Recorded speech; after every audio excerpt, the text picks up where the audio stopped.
This video is on factoring the difference of squares. So this is another one where you just have to have the form memorized.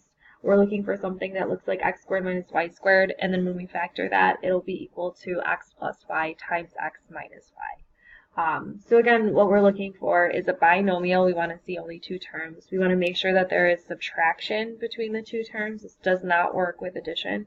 And we want to make sure both terms are perfect squares.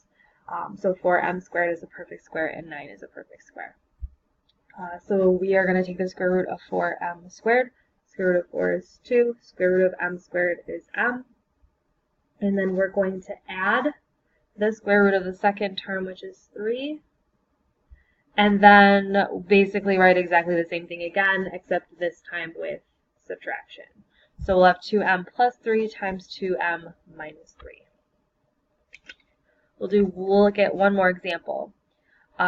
This one is, again, we have a binomial, so 1, 2 terms. We have subtraction, and both terms are perfect squares. This one is a perfect square because I'm literally squaring it. I can see that. And over here, I have a perfect square. 4 is a perfect square, and I have a perfect square anytime a variable has an even exponent. So since 4 is even, this will be a perfect square. So we're going to do the same thing.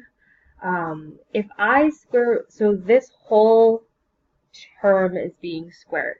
If I square root this, the square root and the square undo each other, I'll be left with a plus 2b. So the square root of a plus 2b, quantity squared, is a plus 2b. So I'm going to start by adding the square root of 4c to the fourth. So square root of 4 is 2. The square root of c to the fourth is, by doing square root, we're essentially multiplying our exponent by 1/2 or just dividing by 2. So I'll have c squared.